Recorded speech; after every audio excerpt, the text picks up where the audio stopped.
ocean with strength and in power, determined to care for earth and sea. Aloha and welcome to Hawaii Conservation Kuleana, brought to you by Hawaii's Department of Land and Natural Resources. I'm Dan Dennison. And I'm Patty Jetty. We're here to explore conservation issues from land to sea with expert insights and stories from the field. In this episode, we're walking the line, the coastline that is, with the Office of Conservation and Coastal Lands, also known as OCCL.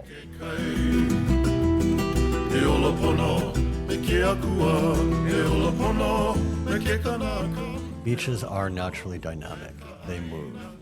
There's long-term accretion, sometimes due to sea level rise, sometimes it's just a natural occurrence. And the issue is when you try to lock a beach into place, it exacerbates the erosion or it impedes recovery when there are erosive events. Rise up and answer to the call. Aloha. Today we have OCCL Administrator Michael Cain. Thanks for joining us. Thank you, and aloha. Tell us about your background and what led you to DLNR and OCCL. It was roundabout. Raised in Michigan, and my grandfather had actually been one of the early ecologists back in the 1930s and 40s. So I had anticipated going into the natural resource field, started at University of Michigan in their natural resources program, and then became distracted by life. So as it happens. I'd been volunteering at a homeless shelter and a shelter for runaway kids, and that was 1980, so it was at the time when the crack epidemic became really serious in Michigan. We had this crisis, as opposed to, we'd started working with hippie runaways, and now we're dealing with people fleeing really abusive situations. So I became a social worker by default.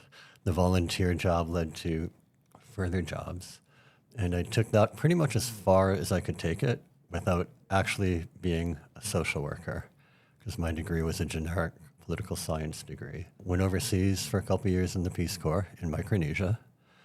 I enjoyed that, but I wanted to be both back in the United States, but also still be in the islands. So the choices were Hawaii or Guam.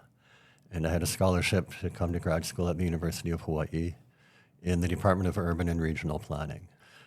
So in another twist, the only job I could find was working at the Crisis Center in Honolulu. So even though I had my degree in urban planning, I was still working in the crisis intervention field. And eventually I decided it was time that, that's a stressful field. We're dealing with adults that time, like homicidal and suicidal adults and the forensic mentally ill. And I thought if I finally moved to natural resource management, it would be a bit less stressful. It would be easier working with fish and trees. And it turns out it's also stressful in a different way. Having said that, I imagine some of your social work experience informs of what you do in your current job, yeah? It does. I'm comfortable going out into communities, even communities that I'm not familiar with, just because I've done that so much.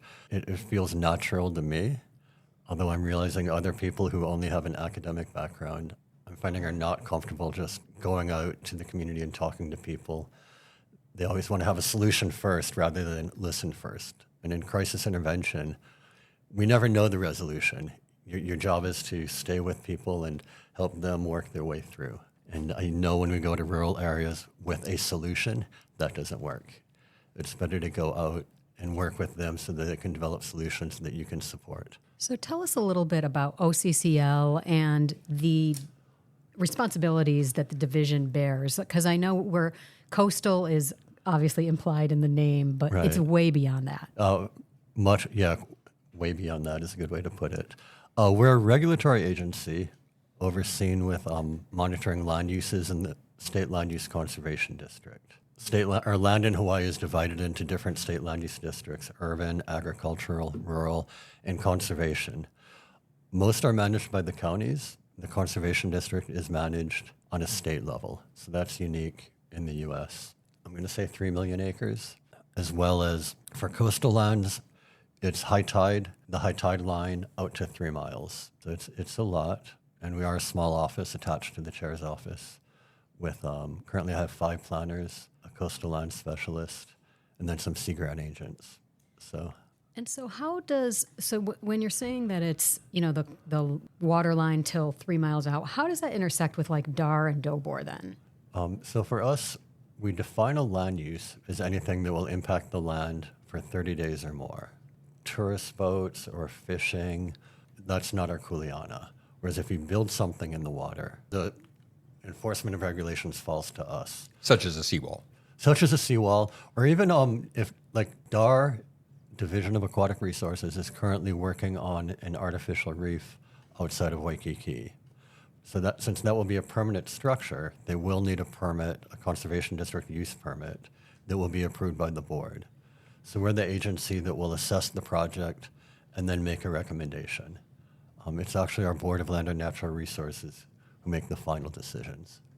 And it's not just aquatic resources and ocean and boating and ocean recreation, but you also intersect with forestry and wildlife, state parks, most divisions in some respect, yeah? Well, we intersect with everybody in some respect. If an area is managed by that division and the work they're doing is consistent with that management plan, we don't follow through with the CDUP permits. So in the forest reserve, Forestry and Wildlife wants to put in a fence, they're responsible for environmental compliance. If they want to put a fence outside the conservation, outside the forest reserve, then we would need to process permits through our office. One of the hot button issues that we see occasionally is this whole issue of public beaches in Hawaii. Right. And it's often said all beaches in Hawaii are public. Should we take that at face value, or are there some nuances there that people need to be aware of? Our position is that all beaches are public and should be accessible to the public. I can't say that the law always concurs with us. There are some agreements from the territorial days, such as in Waikiki, that state that some of those beaches are private. I don't concur, but we haven't challenged that in court yet. And then obviously the military bases claim federal supremacy, and we don't fight them on that.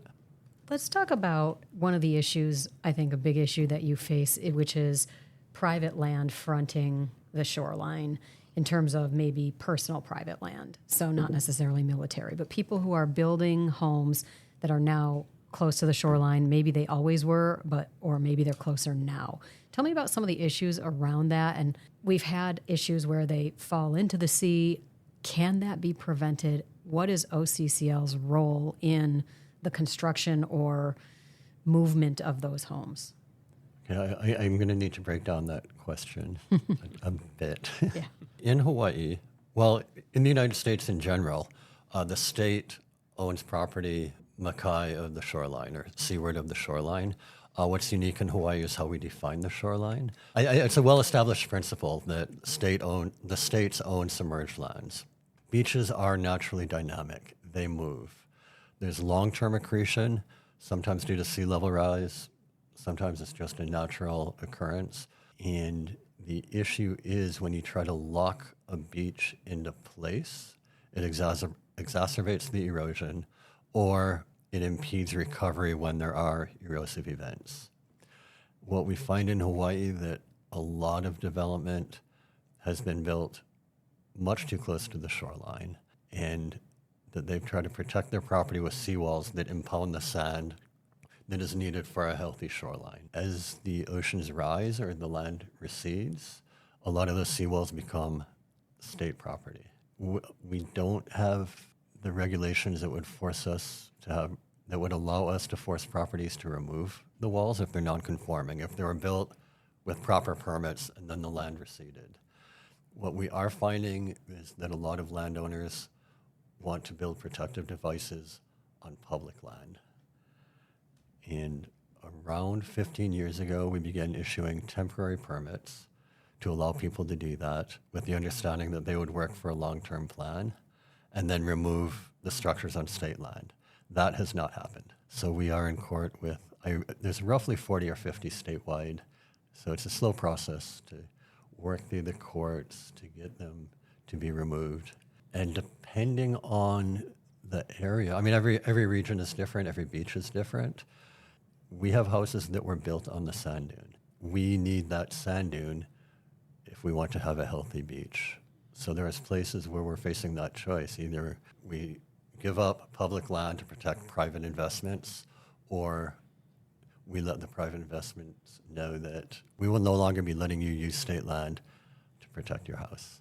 Let's focus on Oahu's North Shore for a moment, because the last couple of years it's been in the news after several homes did collapse into the ocean along with their beach hardening methods. And what happens when a house is on the verge of falling onto the beach, onto public property? In some cases, they have fallen onto public property. A lot of people say, well, why is the state not helping? What can we do, if anything? So we need to ask, what is the state's responsibility? Most of the homes we're talking about are actually in the county's jurisdiction.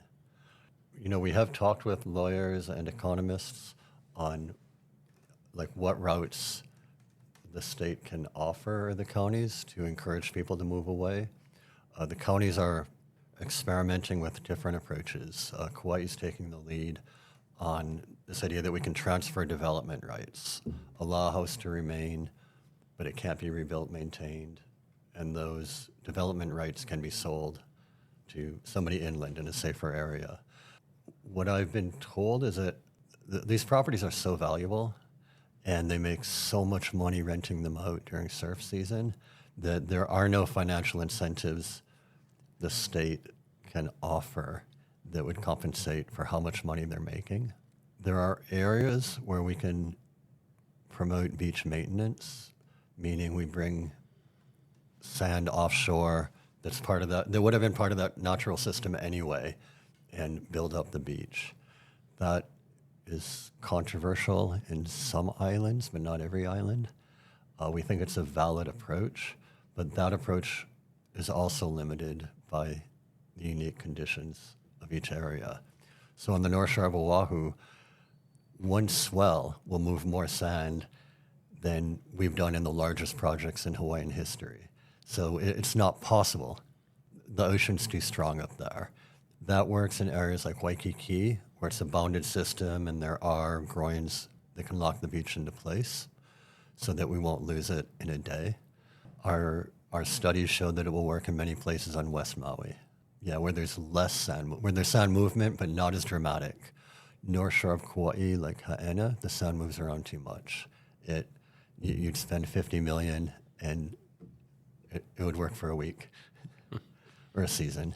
So where we can, we advocate for these nature-based solutions, but there are areas where there are no known solutions beyond retreat.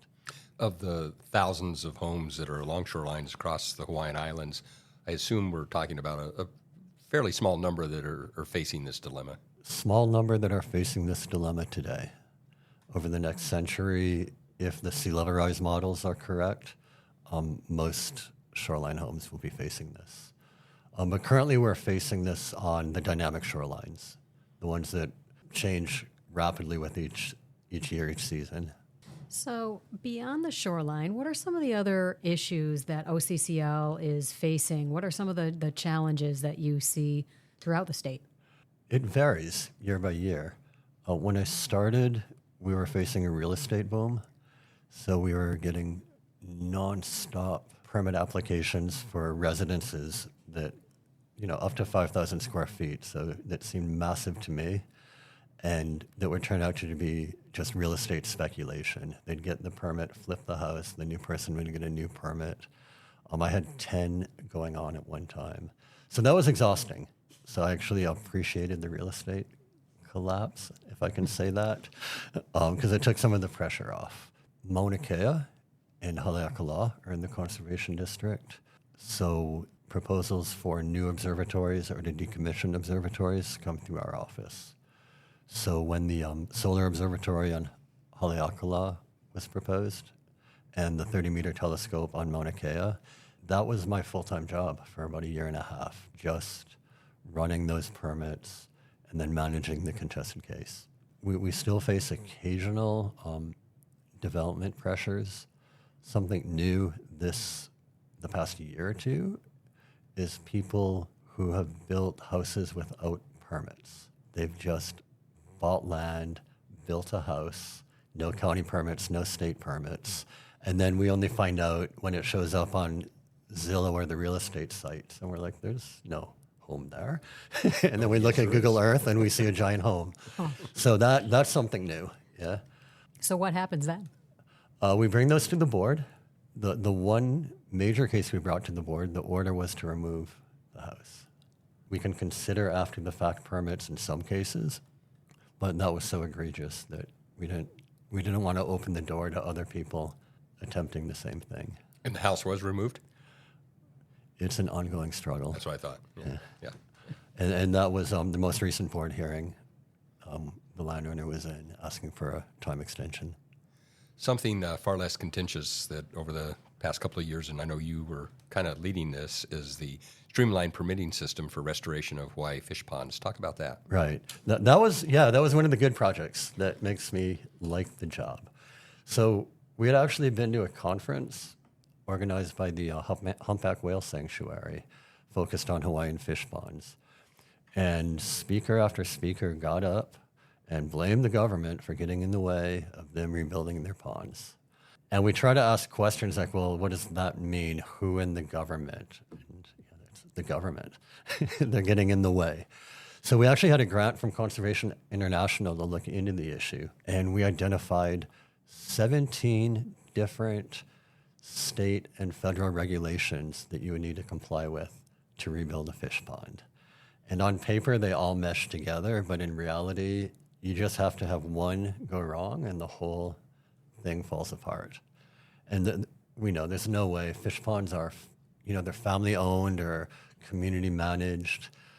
And these people don't have the resources to hire an expensive consultant to talk them through this process.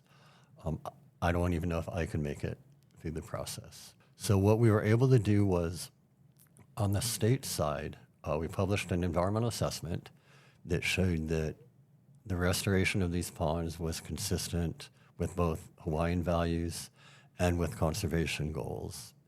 And that allowed us to issue a statewide permit for the rebuilding of the ponds. So now when practitioners come in, we tie them into this existing permit and we try to get it out in about 30 days. Our negative role model was Heiʻia Fish Pond, which had a lot of backing, right? A lot of support.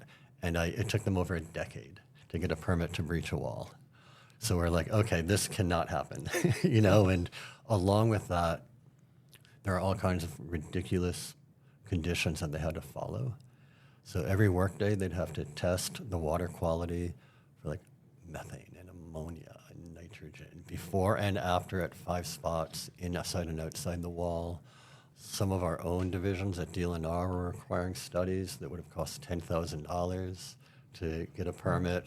So luckily we had a lot of support from William Isla at the time, and we consolidated all the state permits. And now practitioners just go through us.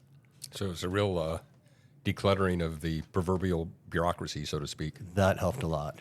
Yeah. And on the national level, we were able to get fish ponds included in a nationwide permit, which expedites the federal permits. Have you seen a greater number of applicants for fish pond restoration since the new permitting system came in? We've, I think at last count, 24 or 25, and that's compared to 1 in the previous 15 years. Wow. So that I can vouch for. That works. So, we've talked a bit about the challenges, but what do you find challenging and also kind of invigorating about leading the division? It's interesting for me to have a front row seat behind the scenes at what's going on, because when we're in the field, we don't always understand decisions that are coming down the pipeline. And I still don't always like them, but I like having some influence, or at least being at the table. The invigorating parts are when we can work with community groups. For the fish ponds, and now we've set up a new dune restoration program that's only 3 weeks old, so I can't tell you if it's a success yet or not, but we anticipate it will be.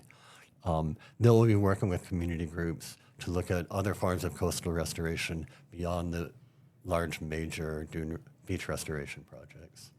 We know that people form both negative and positive opinions about government agencies, and you mentioned the Fish ponds is a positive one, and perhaps shoreline erosion in some people's mind is a negative one. What else is OCCL doing, and do you do on a daily basis, beyond the community engagement to engender a real sense of positivity, or at least a perception of positivity towards your division or towards your office? I mean, most of my day actually is filling out spreadsheets. It seems to That's not very positive. No, I'm sorry. I'm going to Sounds like start with everyone loves. that just to be. Yeah, honestly, somebody's always sending me a spreadsheet to fill out. We're lucky that we're fully staffed, and that took a lot of hustling to get there. And I try to keep them engaged. I try to keep them, balanced with the exciting and the fun projects beyond the purely regulatory. Because to be honest, we deal with the telecommunications permits. You can't make those exciting. They have to be done, but it's not a thrill. So last month, I took the whole team to Kaho'olawe because we've been helping them fund a dune restoration project.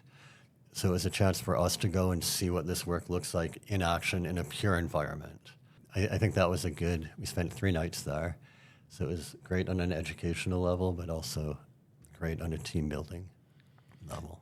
That's an internal benefit. But what about externally? Anything that you continue to do to really foster positive public perception? But what comes to my mind is that, in the very name of the office is conservation. And I think that that's an issue that's very, very deeply important to everyone who's a resident here, but especially people who have lineal heritage here. And, does that give you like a sort of a deeper sense of kuleana to protect these places? I mean, conservation is a form of zoning.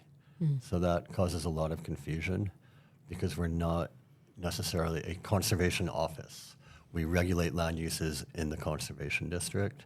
So actually the name can cause more frustration because people do turn to us first and we have to we try to do the research and refer them in the right direction.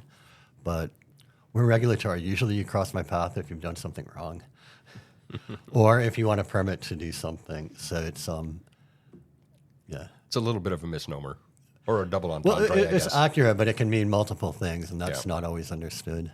Yep. Yep. Okay, that wraps it up for this episode. Mahalo, Michael. Mahalo. And mahalo to our listeners for joining us today. I'm Dan Dennison. And I'm Patty Jetty. Our theme music is provided by Kavika Kahiapo. Thanks for tuning in to Hawaii Conservation Kuleana. Ahui ho. Me ke kanaka, ke ola pono, me ka aina, no me ke kai.